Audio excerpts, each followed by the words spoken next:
Hello.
Hi guys.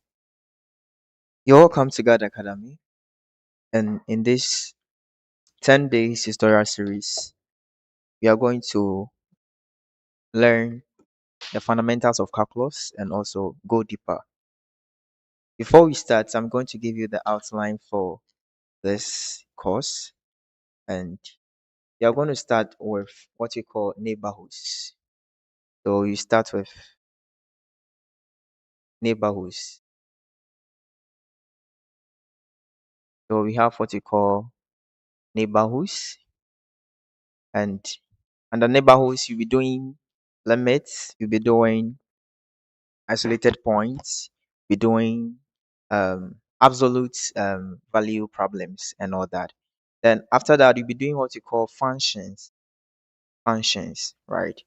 And after functions, you do limits and continuity. Then you do what you call differentiability. After after differentiability, you do applications of differentiability or differentiation, which you know. So applications of the differentiation that we know. Then after that, you do integration. Then you also do the applications of integration.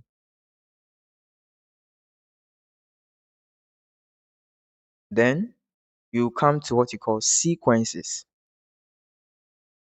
and that will be all for the course called calculus. So I've written them simply here, but each has got deeper and deeper subtopics. So let's go straight. But before then, if this is the first time you have been on this channel, please kindly subscribe and make sure you share to your friends so that they also join the journey and we all benefit together. I'll introduce you to the concept of neighborhood as our intro class. So the broad umbrella is what we call the absolute value problems. Okay, absolute value problems.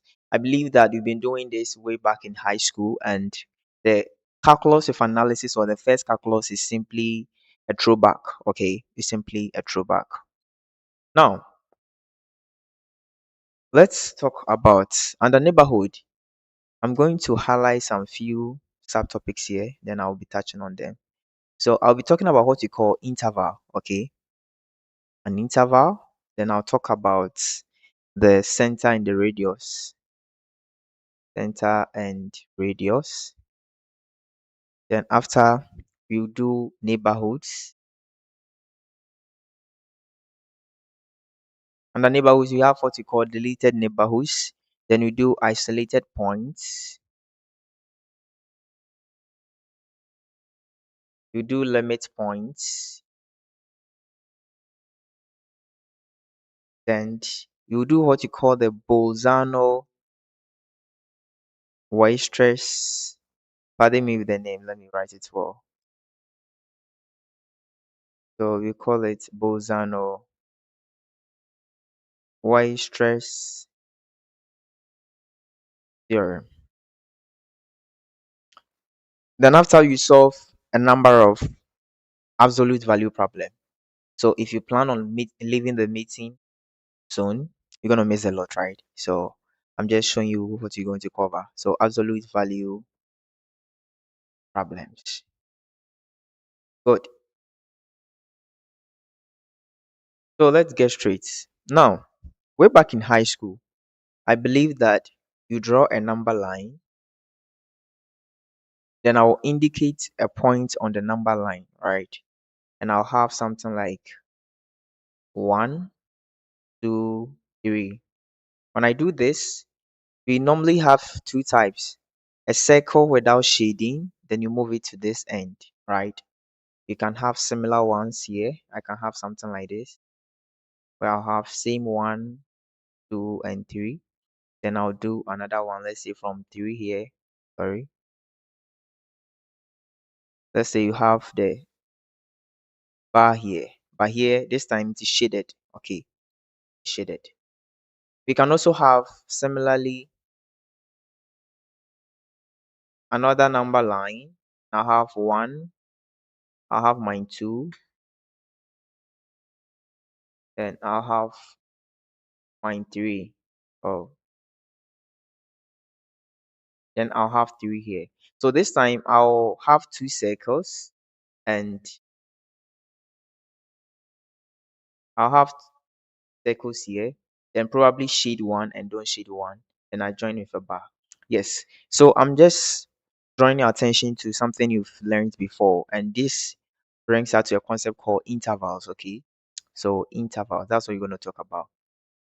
In calculus, when you talk about intervals, interval is simply a set of numbers between two endpoints. Okay, it's just a set of numbers between 2 points.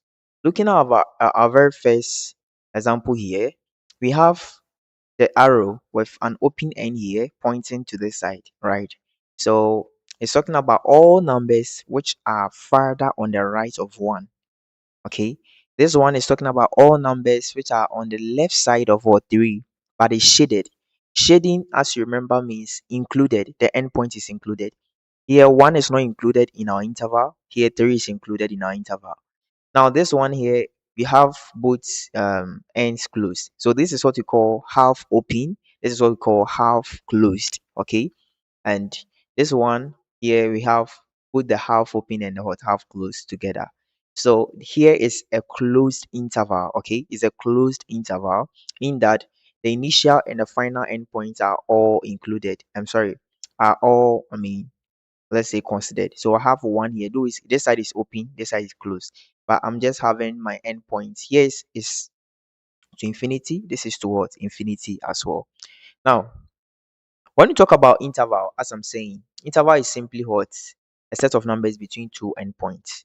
So we have two main, we have what you call the open interval and the closed intervals. So that's what I would say, the two main types of intervals.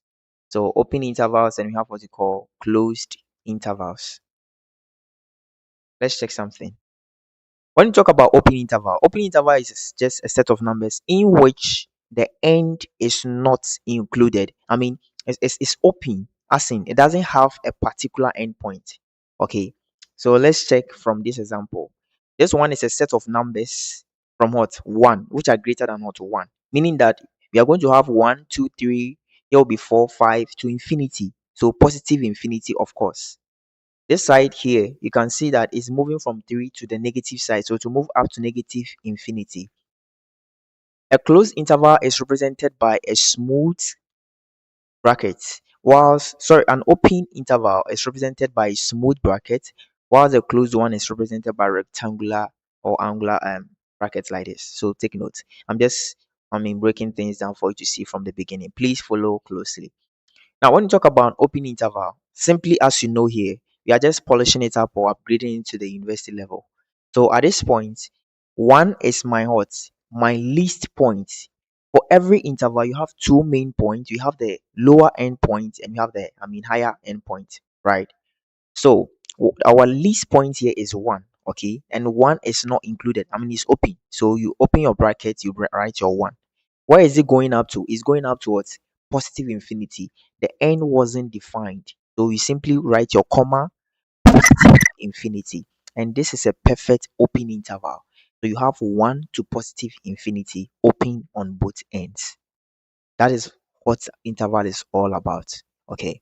When I come to the closed intervals mean that my endpoint is included. It appears like you have shut the endpoint. So here you are saying that a set of numbers which are greater than what? 1, where 1 itself is not included, is not part. So it doesn't have actually, let's say, a well-defined start, because you are just saying that the endpoint is greater than 1, but not necessarily starting from 1. On the other side, closed interval says that our numbers are what? Starting from 3 below to negative infinity. So here, what do you do? What is the highest number you can achieve here? It is 3. Take note, it is 3. So when you talk about 3 being the highest number, you are moving down to the negative end, meaning this is the highest number we can achieve. Here is 4, then you move 5 to positive infinity. So here we write our close. Please, this is angle because 3 is included. That's why you're bringing angle. So write your here is the initial or the minimum. You don't touch that. So your comma, then you have our what? 3. Now, what do you think the minimum will be? The minimum or the least number is going to be negative infinity. Okay, you write on negative infinity. But let me correct something here. I intentionally did that. Whenever you write or you introduce an infinity, never bring an angular bracket. It's an error. We don't do that in calculus. Infinity is an assumed concept that it doesn't have an end. So you cannot say that it is closed. So anytime you want to introduce infinity, please bring in your open open bracket. Okay, so this negative infinity like this. Then we this brings us to another concept called half open, half closed. Half opened, half closed. So we have intervals which are half open and also maybe half closed. Okay, now this you can see here is half open and half what closed, right? So it's a type of interval. So when you see half opened anywhere or when you see half closed, that is what it means, and it's not anything big deal. So at this point, you've seen how to represent intervals in the bracket domain. So mathematically, this is what you'll be using. You wouldn't be drawing the number lines anymore, okay? So you'll be using the, so whenever I say, I give you, so let's write the mathematical form for this. So obviously, you know that 1 is not included. You bring your open brackets, you write your 1, comma, here is included. I bring my hot 3, then I introduce a rectangular bracket. So whenever mathematically you see anything, open smooth bracket 1 comma 3 close angle brackets, it means that you have a set of numbers which are greater than what? 1 but less than or equal to 3. So take note of this. So these are mathematical languages so that you don't need to they don't need to explain it to you that why do I have a comma, let's say c, and here is angle like this. You should be able to define this mathematically so that a less than x less than or equal towards c. So the equal to here is showing that c is included, and that's why it is what? A rectangular bracket. Now moving from interval, let's enter the domain of neighborhoods. So obviously understand what you call a neighbor, right? So if we are introducing neighborhoods in calculus, so we call it neighborhood of a point. Neighborhood of a point. So I underline it like this. When you talk about the neighborhood of a point, what do I mean? So the same way you understand neighborhood as an English term is transferable. So I will use a number line as my point of reference. Okay.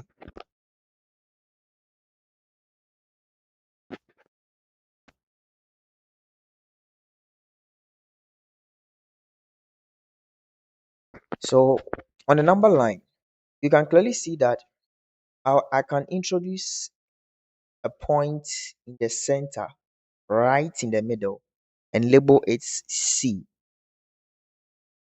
This is my center. So this is the subject we are going to talk about. When I introduce an endpoint here, say A.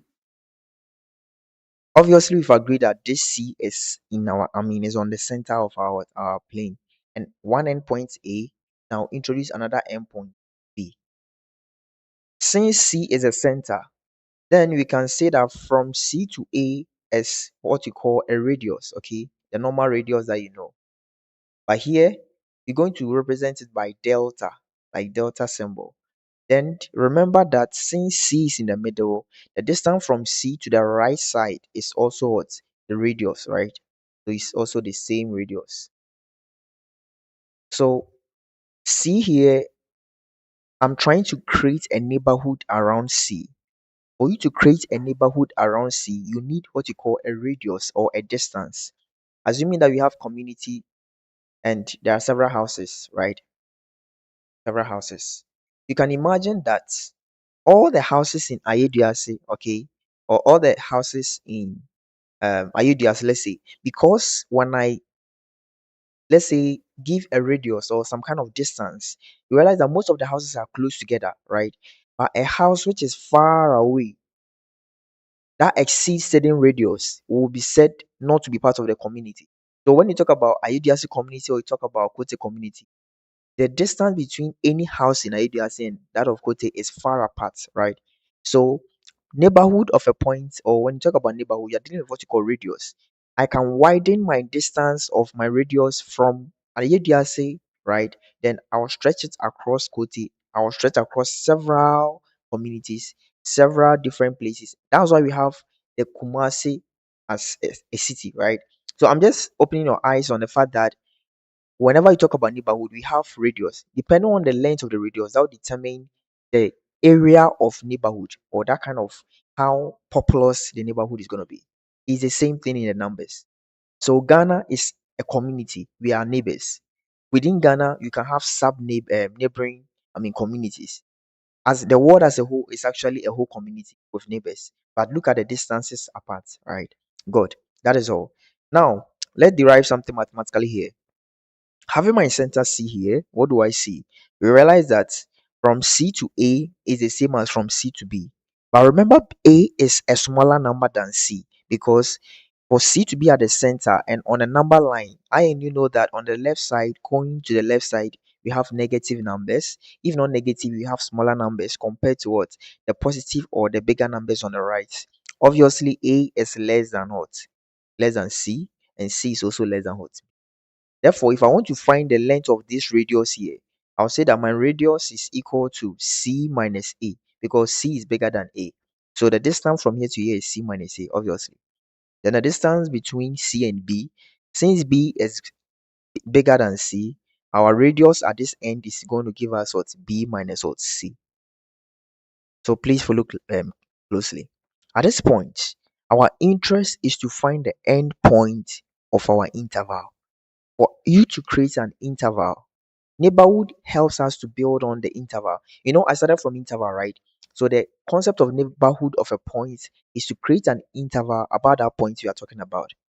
So here, since you have assumed the endpoint to be A and B, what will be the formula for finding A and B? Provided you have been given a particular radius and you have been given a center. From this, I'm going to have my A to be equal to C minus what? My delta. Obviously, you can see. Please, my delta, take it like that and try to capture that this is not 6 is delta. So here, what would be my B? My B is simply equal to my delta plus C. Therefore, the endpoint for this interval, which is supposed to be what? A comma B, can then be represented as what? C minus our delta comma what? C plus what? Our what? Delta. Therefore, what you are trying to say is for you to create any interval given the radius of our neighborhood and given the center of the neighborhood. For you to create an interval, you only have to subtract your radius from the center to give you the minimum or the least interval. I'm sorry, least point of the interval. I will simply add my radius to my center to give me the highest number of the interval. That is all. Let's solve a problem here for you to appreciate this. So the basic problem you can see when you are solving calculus is this. So a question will be thrown like this. Find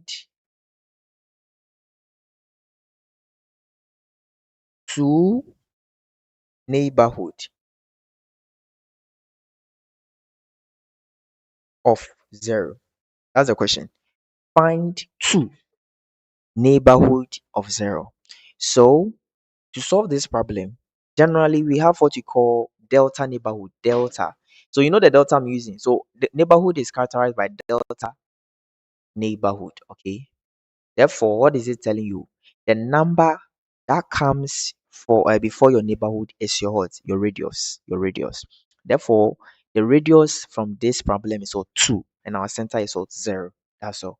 That is what I need. So I simply say that my r, which is the same as my delta, is equal to 2. My center c is equal to 0. Then for you to find two neighborhood of 0, they are only asking you to find the interval. And what is the answer? You quote your formula c minus lambda, comma c plus lambda. What is my c? My c is simply 0 minus my lambda, which is 2, comma my c, which is 0, plus my lambda, which is 2. And this gives us negative 2, comma 2. So this is the interval for this problem, or I'll say that's the solution. That is what they are trying to ask us to do. Okay. So we simply have from negative 2 to 2, from negative 2 to 2 as the interval created. Let's move to a second concept, but before then, let me show you a beautiful mathematical expression here. Remember what you are doing. We are building on something, but you may not appreciate it now. But let's go forward. I have C here. As I said, I have E and I have B. Is that not it? I know that C is my center. Therefore, from A to C, I have a radius delta. From C to B, I have a radius delta, and they are supposed to be the same. Is that not it?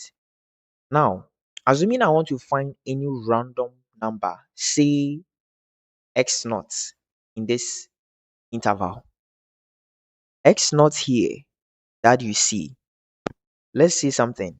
You realize that the distance from our point A towards x naught would always be less than the radius. It will always be less than what? The radius. I mean, it's a fact, okay? It will always be less than the radius. The distance from x naught and C. So here you say that x naught minus um A, right? Because you can see that A is bigger than x naught, right? So x naught minus my endpoint A should always be what? Less than what? My delta. It's a fact, right? The fact. Now we introduce what we call the absolute value problem here. So this is the whole symbol, or this what we are trying to work around. So you then say that since this can give us negative number or positive number, you say that absolute of x naught minus A is always less than what? Lambda, delta. But don't forget something. The maximum, x naught is a random number. So there is a possibility that x naught will be equal to C. If x naught becomes equal to C, therefore I'll say that this will be written as x naught minus A will be less than or equal to lambda, delta.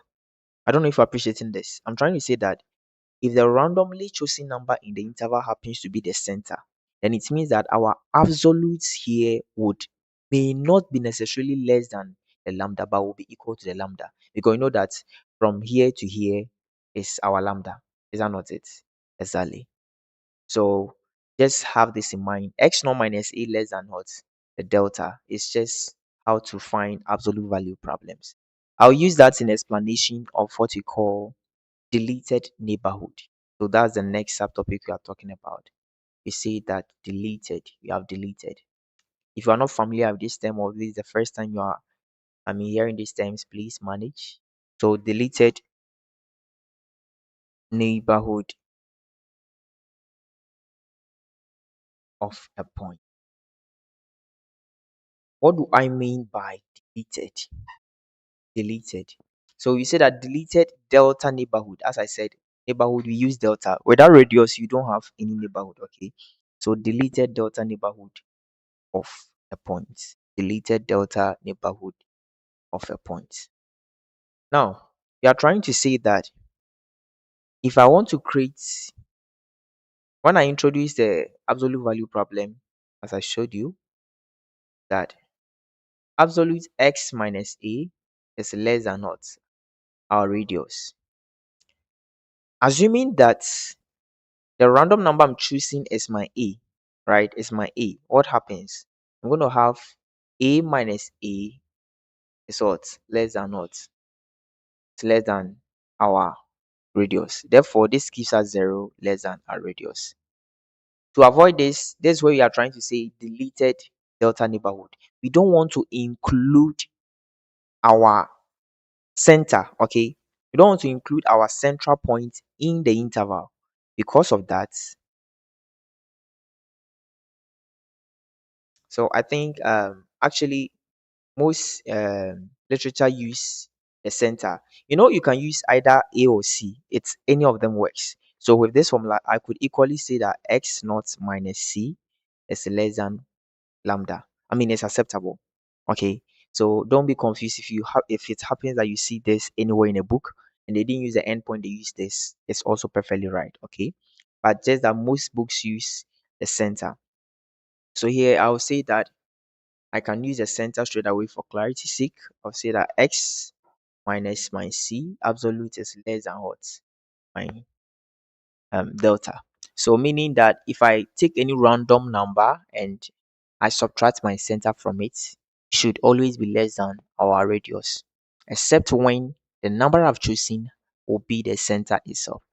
So deleted delta neighborhood is saying that after finding your interval, take away the point of interest, that is our center. Don't add the center to it.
Hello, hello,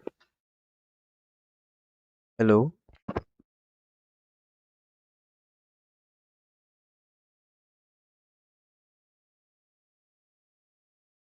hello, hello.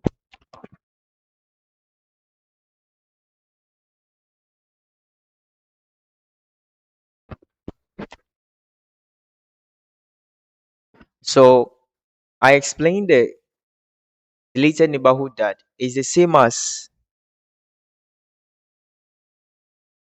oh,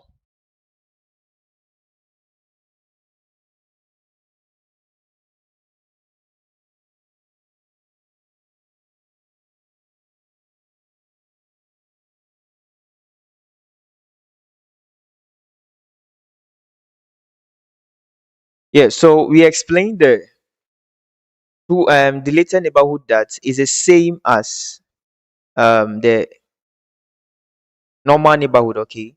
Therefore, therefore, we are simply going to highlight the fact that we are not going to take into consideration the center. Okay. So you simply write your interval. So as I said, you write your formula, your c minus your center, your c minus radius, your c plus radius. You do that and you find your interval as -1 comma 3. Then you say that where x is not equal to 1. Okay. That is all about the neighborhood. So if you can't relate, then it means that we started with intervals, and intervals we have moved to neighborhood. Neighborhood is simply creating intervals. Okay. So let's move along and you don't get lost. Okay.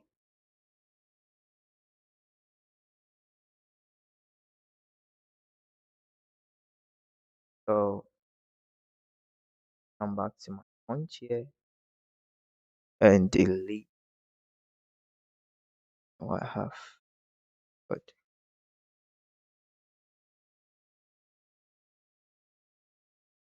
now let's talk about what you call isolated points. Isolated points.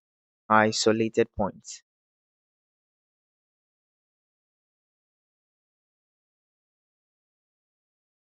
So isolated points. So still in the concept of intervals and neighborhoods. The word isolated point is something familiar that you know, right? So when you say isolated point is simply um a point within an interval, so that if you find a neighborhood using a particular radius, you don't.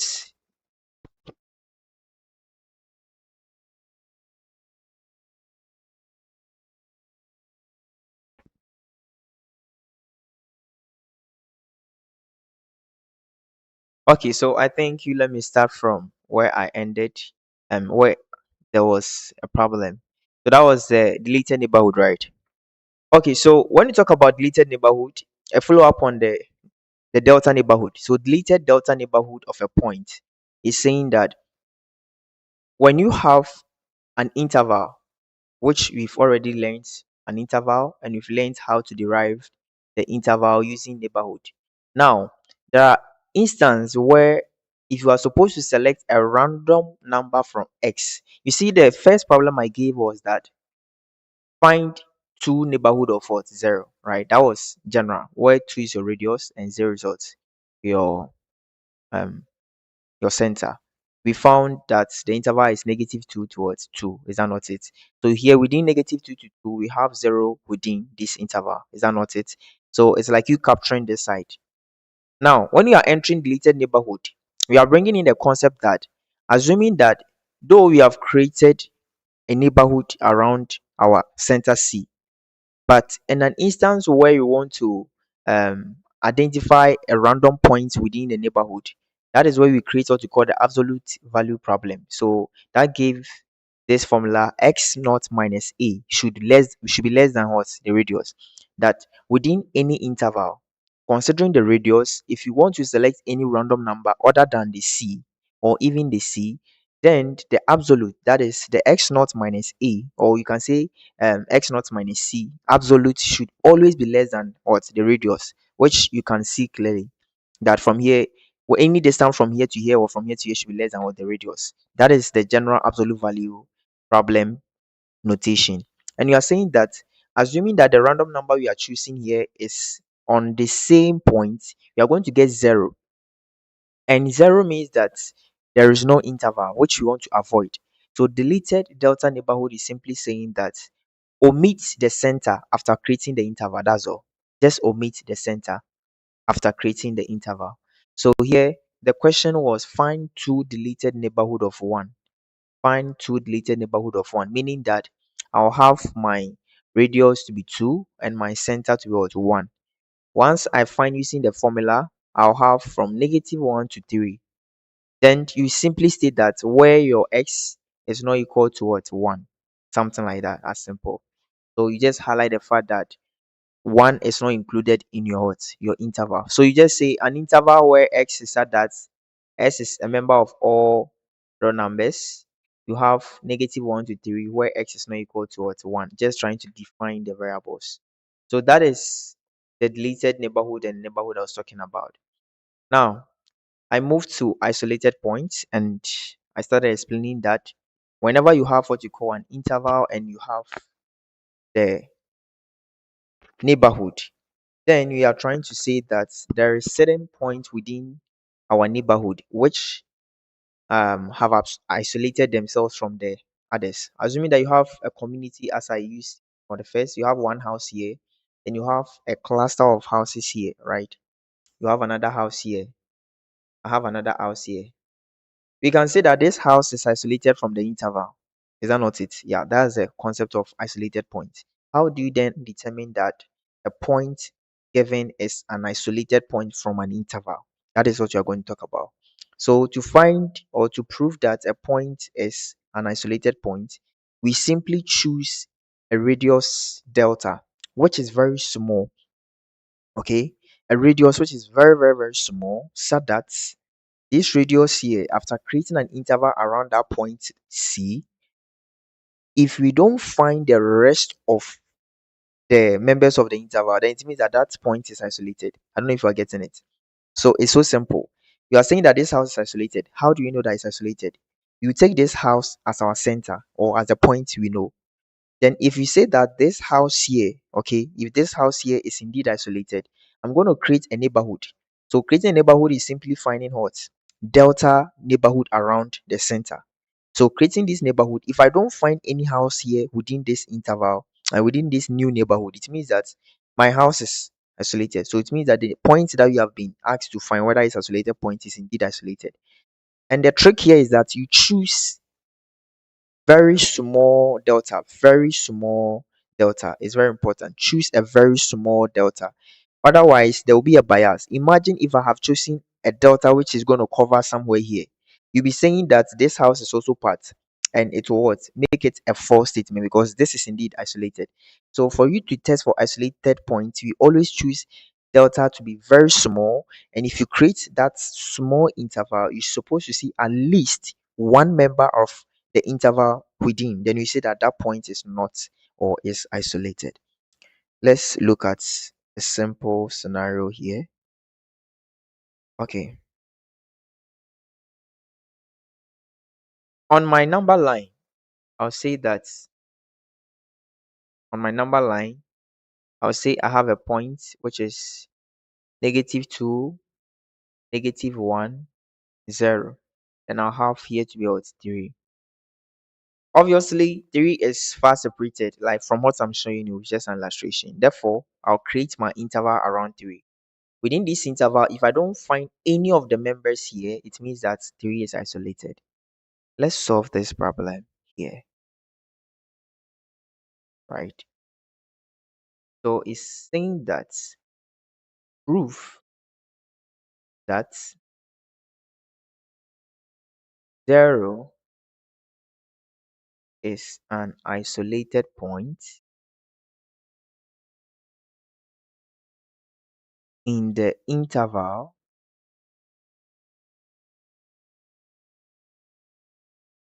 S, which is equal to a set 0 union the interval which is closed 1 comma 3. So this is the set you've been given. It says that prove that 0 is an isolated point in the interval 0, which is in a set notation, union an interval from 1 to 3. How do we prove this? To prove this, we simply have to create a delta neighborhood around 0. Then we check if we can find any member of the interval within. If you don't find any, then it means that 0 is indeed isolated. That's the trick. And I said choose a small delta as much as possible. So let's choose a delta which is 0.01. Choosing a delta 0.01, we are going to have our interval around 0 as the center as open brackets 0. It is what c minus the lambda c plus lambda. So my c is what 0 minus 0.01 comma 0 plus 0.01, and this gives us an interval 0 negative 0.01 comma 0.01. Therefore, we come back into our interval. Is there any point within this interval that can be located here? I'm not sure. Our interval is starting from 1 point anything up to 3. Therefore, we can say that indeed 0 is isolated since there is no number which is outside the interval. I'm sorry, which is inside the interval here. That is how we prove it. Okay. Now let's solve one more question. So it says that find the isolated point from the set S, which is given as close 3 comma 6, which is also closed. So we are supposed to find the isolated point from the set S 3 to 6. Therefore, what do we do? As I said, you take the endpoint, right? So you have, let's say 3. Let's take 3. Let's assume that 3 is isolated. Now, our center is what? 3. You choose a radius delta, and this radius delta is going to be equal to what? Any choosing number. We want to just create a neighborhood, and we choose 0.01 as a typical value. So here, what do? We are going to have 3 minus 0.01 comma 3 plus 0.01. The answer you're going to get here is 2.99 comma 3.001. You ask yourself, are there values within this interval which I can find here? Obviously yes, because 3.0, remember when you talk about interval this here, there are infinite numbers within 3 and 6. Please take note. I can have a number like 3.0000001 within this interval. It's perfectly true. I can have 3.0011111 within this interval. So we have, I think if you remember algebra, that between any two rational numbers is we have a dense, between any two integers, you have dense rational numbers, right? So these are all rational numbers satisfying that the density theorem, right? So what this means that indeed the 3.001 here will capture a lot of numbers here. Therefore, 3 is not isolated. And I bet you if you find for 6, 6 will not also be isolated. So we have sets in which none of their members are isolated. We call them a closed set. And this is a typical example, a closed set. So if an interval doesn't have an isolated point, we say this interval is what? It's closed. Let's quickly go to the next thing, which is the limit point. Limit point, okay? Limit point. So for limit points, what are we trying to say? We just spoke about isolated point, that is in isolation as a name.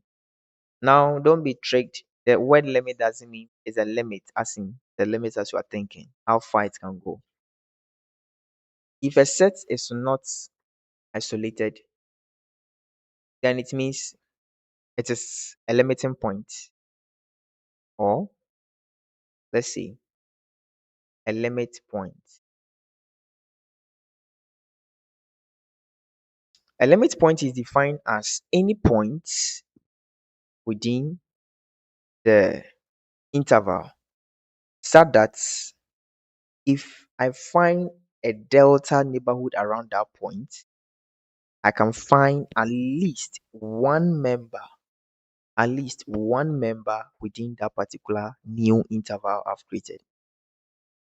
So I think obviously it looks like if a number is not an isolated point, it is a limit point, apparently. Though it is not so, but to some extent it is so. So what I'm trying to say is the way we did for isolated points, then for limit points, after you've created the interval, you should surely see at least one particular member of this set within the new interval. Okay. Before we go into limit points, I mean, you can, okay, let's say you can find the limit point of any random. So find the limit point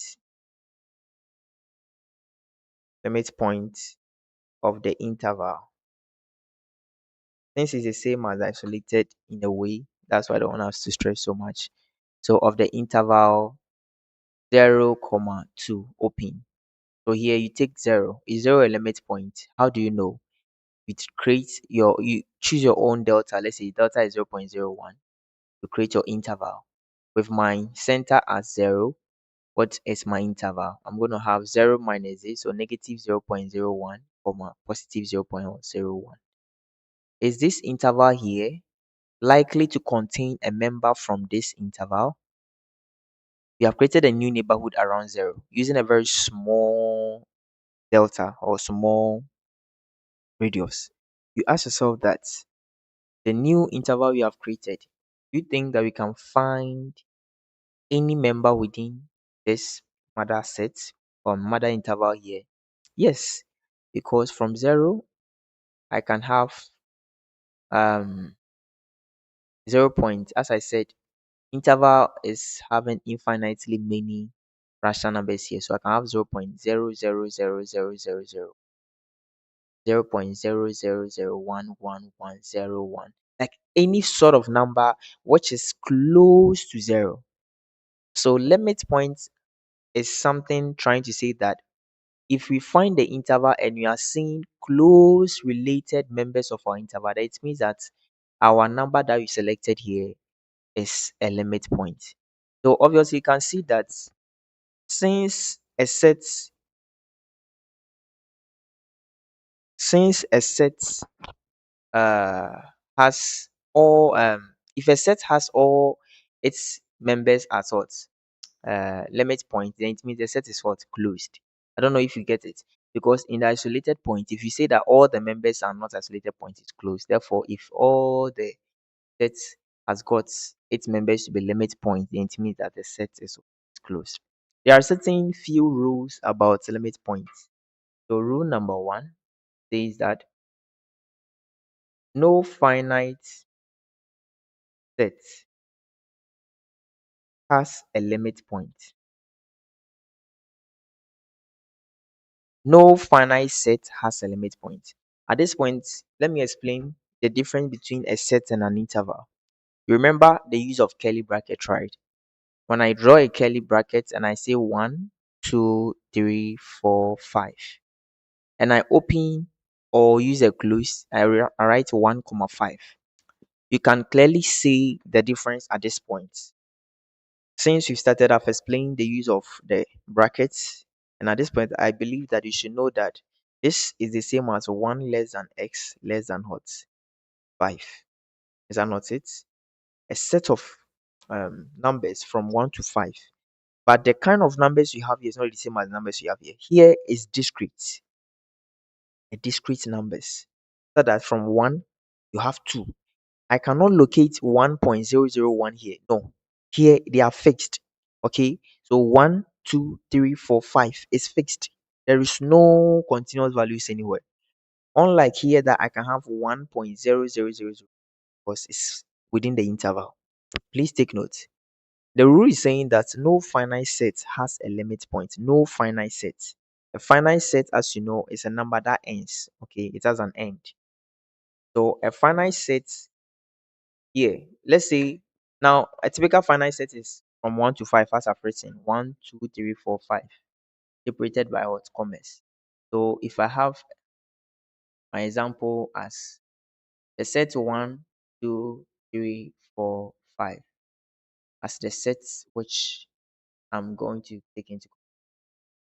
Then if I take any number here, say 2, and I say that 2 is a limit point, what do I do? As usual, you create a new neighborhood around it. But please, you create as small as possible. Otherwise, it may deceive you.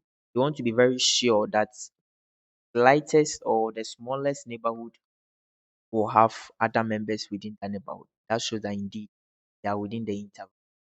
So my delta can be 0.01. Now I've been using started. I'm going to have my interval at this point. No, it's offered. I'm going to get 1.99, 2. And not it. Once you have this, you ask yourself, do you think you can find any point here within? That's a question. Do you think that you can find any point here within? So this interval here, we have 1.99, then you have 2.01, right?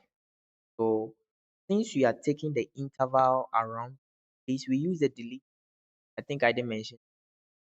Whenever you are testing for limit, you don't consider the center. Remember that here you can tell me that yes, 2 will be here, but we are not interested in 2. We are using 2 as our focus, that if I find any other member within this interval, then I can say 2 here is a limiting point. So don't think that 2 here, though is found here, but you are looking at aside 2, can I locate any other? You can see that you can't get any other. So the rule is saying that no finite set has a limit, and I believe that you can see that it's true because for any lambda you take, delta you take, we didn't find the other members, so they are all isolated. Now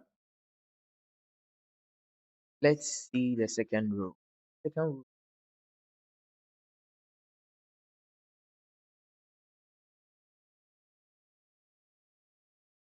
infinite sets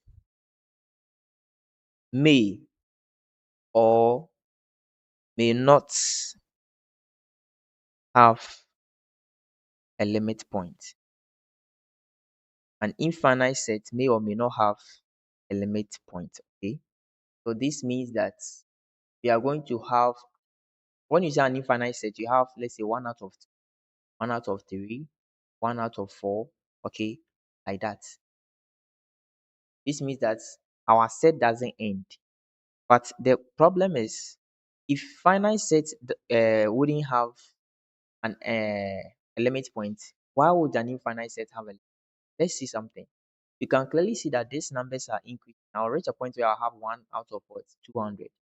Therefore, we can assume a limit point for 0. Okay, if 0 is the limit point of this, what do we see? When I take a delta of 0.0, create an interval, I get negative, comma 0.0. And obviously 0.01, I can find value safe because assuming that I take a value like 1 over 10,000, I'll end up getting, which is in this, and it's true. The limit point is 0. It's one thing you should. Let's take this number here, half, 0.5. Let's see if 0.5 is set. Here the rule is saying that an infinite may not have a limit, but it have more than one. So let's say 0.5. Using 0.5, I'll have 0.499, comma hot, 0.501. Do you think we can find any? Yes, we can, because after 0.1 out of 2, we can have other numbers which will also pass possible. So that is exactly what you are trying to say about limit. Okay, so let's look at the Bolzano-Weierstrass and you solve a couple of absolute value problems. And so this theorem is a theorem in the interval problems, which says that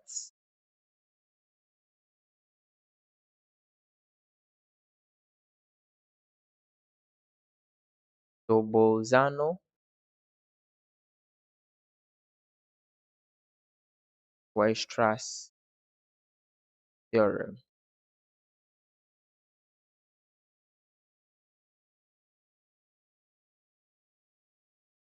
So what it says is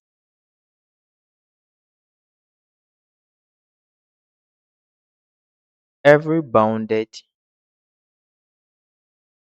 infinite subset of R has at least one limit point.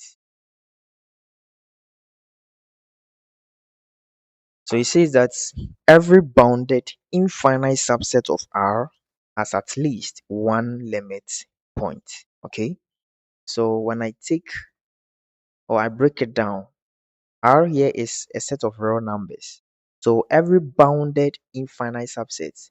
Now, there is a new term introduced here, bounded. So let's talk about bounded sets before we go back.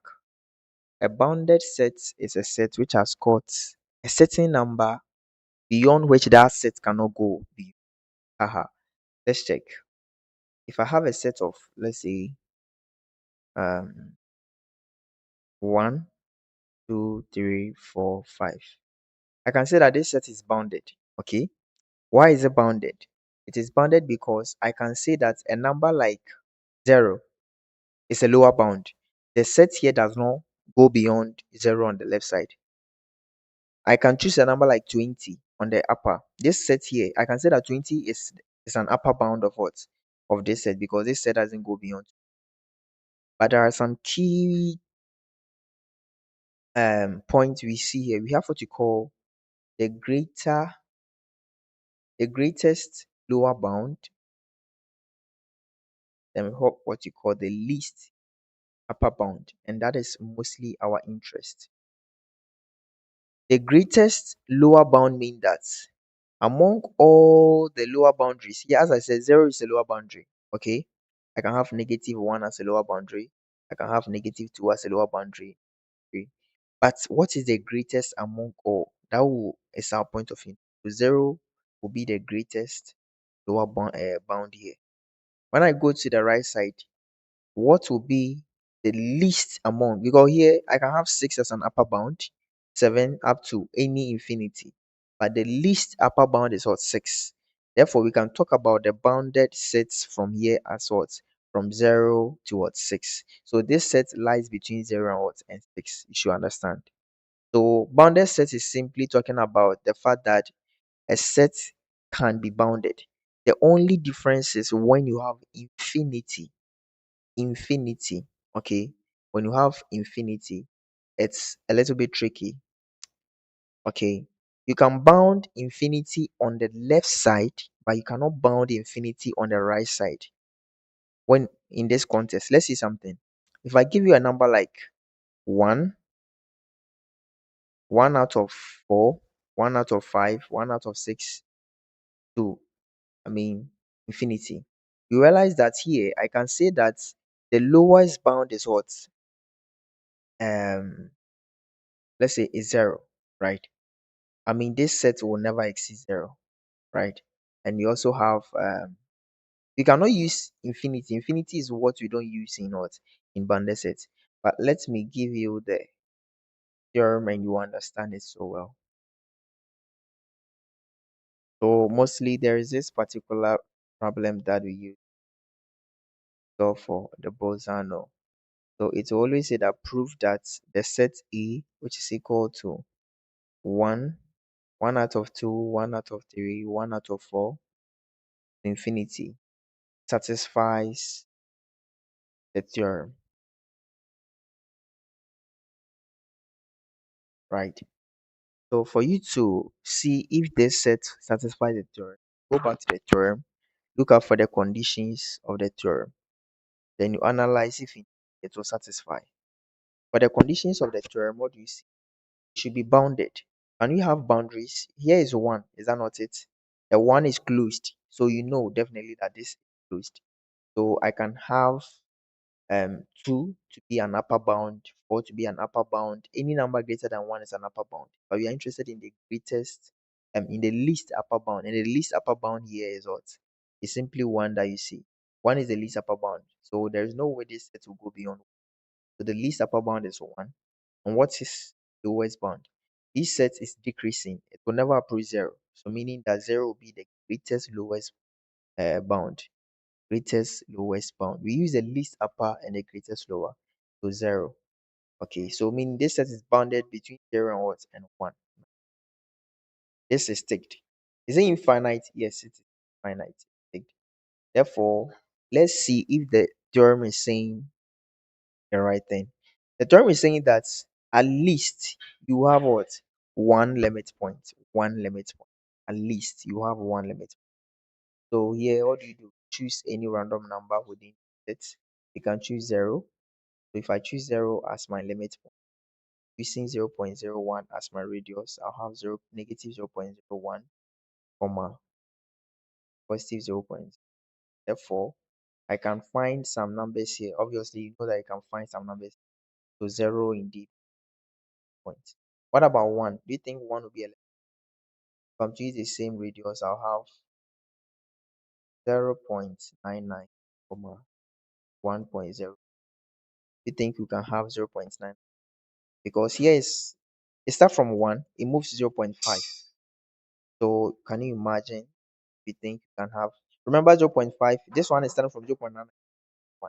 Obviously, we think we can have, no, the set is too fixed so that from 1 we are moving straight towards 1 out of 2. Take notes. So this one is not going to be. So we have identified one limit point, which is 0. That means the theorem is true. At this point, let's solve some nice absolute value problems here, just for you to exercise understanding. So what you have done here is more theoretical and concepts. But now let's do some heavy maths here. And these are all stuff that you've done in high school. So they'll give you an absolute value problem. Negative 7 less than 2x plus 5 less than what? 9. I don't want us to go through the basis.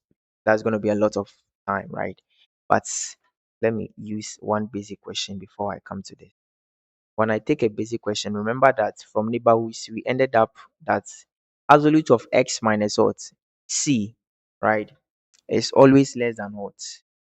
Lambda, right? And we say that here this the interval will give us what? Open bracket. Since it is less than, we have c minus lambda, comma c plus what? Lambda. C plus delta, sorry.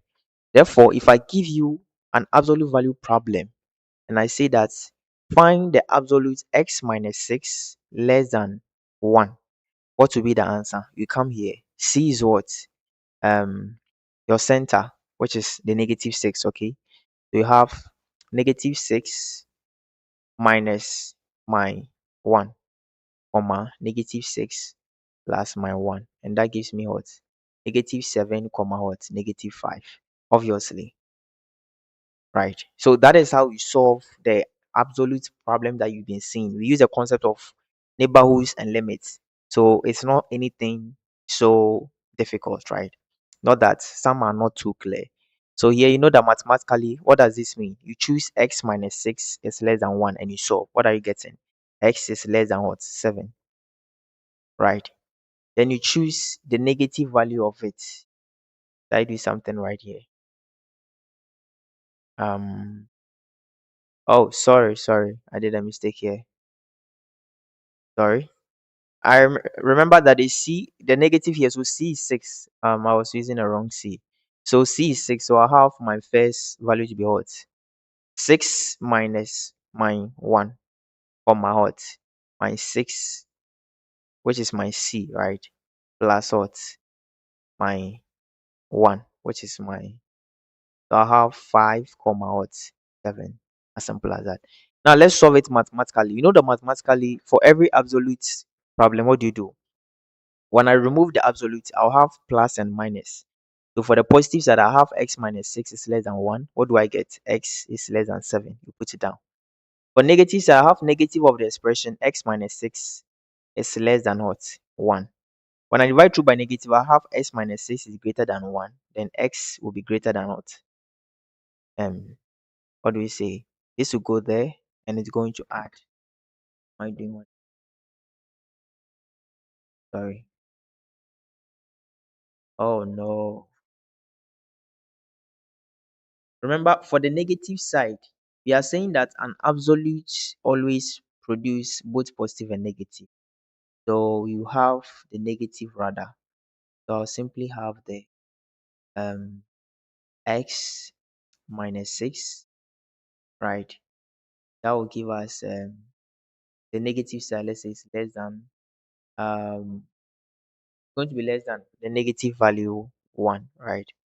So let's see. I'll have x minus 6 is greater than 1.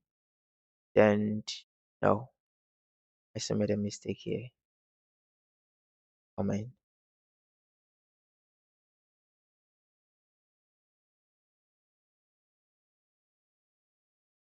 So you let's solve for the other one.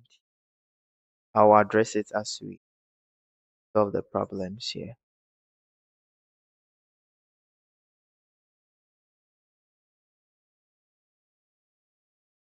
So I have negative 7 less than 2x plus 5 less than 9, right?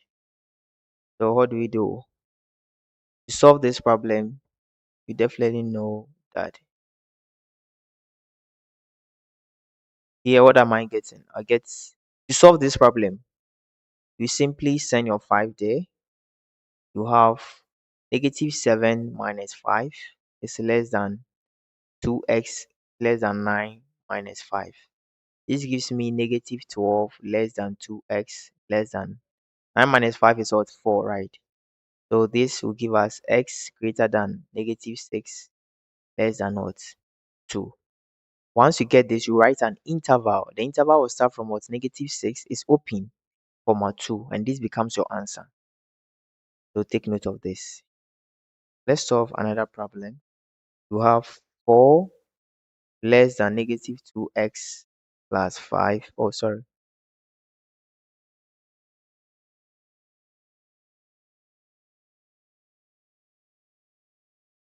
So let's solve this nice problem here.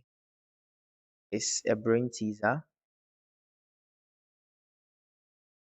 You're solving the 2 over x less than 3. 2 over x less than 3. So actually, I think absolute value problem will be treated as an independent topic. So don't worry, I'll see you in the next tutorial on that. So 2 over x is less than 3. Solve this. That's the problem. So this is just a refreshment from what you've learned before.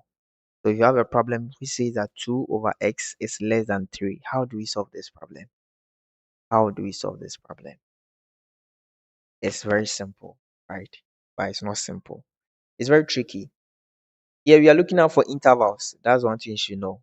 So you simply have 2 over x less than 3. What do you do? Cross multiply. 2 less than 3x. I'll make x the subject divided by 3. Is that not it? So x should be greater than 2 over 3. But see something. This is one part of our interval. X is greater than what? 2 over 3. Or you say that 2 over 3 is less than what? X. How would this condition be satisfied? If you are saying that 2 over 3 will be less than x, what does that mean? Meaning that, or if you say that x is greater than what? 2 over 3. That is one part, right? But from mostly, one thing you should take note of is whenever they give you a problem, okay, and it's a fraction like this, where x is the denominator, you need to also check out the value. The value of x here will also make sure that it is taking the um division by zero rule in mathematics. Is that not it? Yes. So for us to have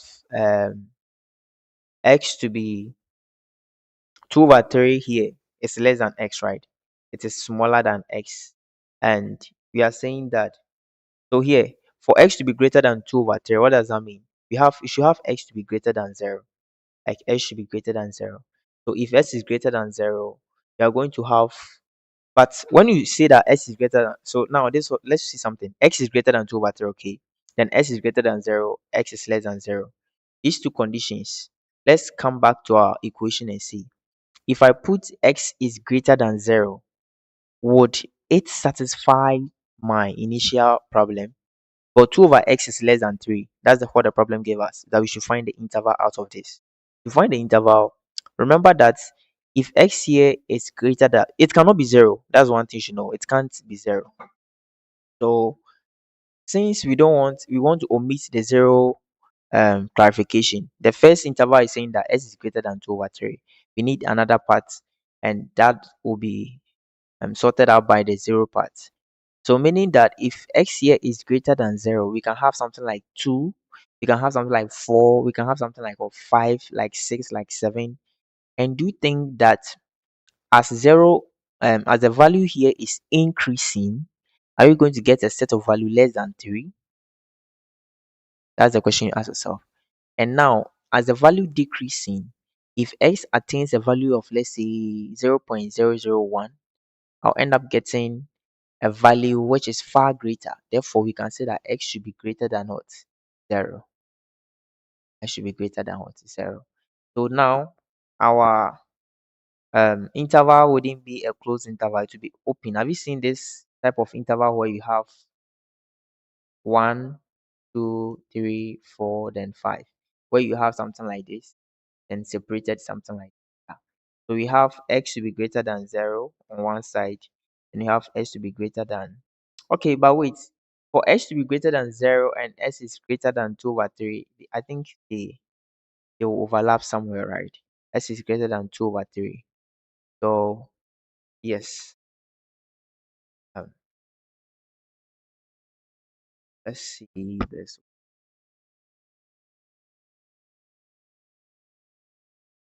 Um,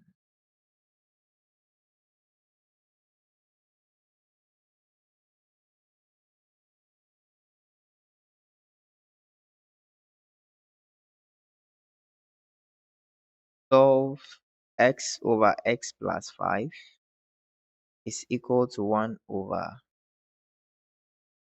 no, is equal to 1. So to solve this is equal to, so these are just parentheses within the absolute value problems.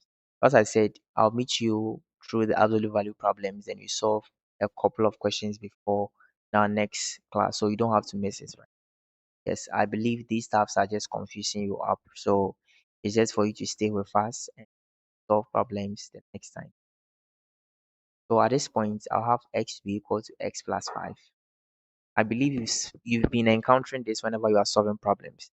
So I'll have 0 is equal to 5. And do you think this makes sense? No, this wouldn't make sense. This wouldn't make sense. So, sorry, I think I shouldn't, it's not equal to a less than. We are dealing with less than here. So, obviously, you can't have, what do we say? Our, once you have the x minus x gone, we ignore that. But whenever they give an inequality, as I said, you want to create an interval, okay? So creating an interval here, well, I think I messed up with my own question. So sorry. Let me write the question. X over x plus 5. I think it's equal to 1. Okay.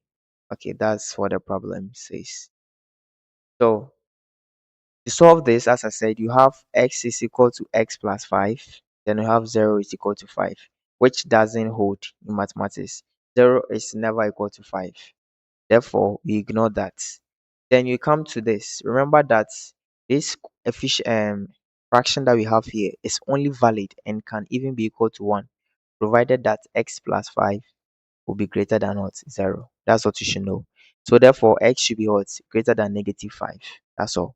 Therefore, our interval becomes from, it should be greater than negative 5, meaning that from negative 5 to what? Infinity. That's positive infinity. Then you close it this way. Simple as that. and it is smooth because here is only one. If it was greater than or equal to, then you say that you use this bracket. Okay. So um unfortunately, we wouldn't be capturing the absolute value problems in details here. To capture that in the next section. So please don't miss out. I mean, can't afford to miss. And see you until then.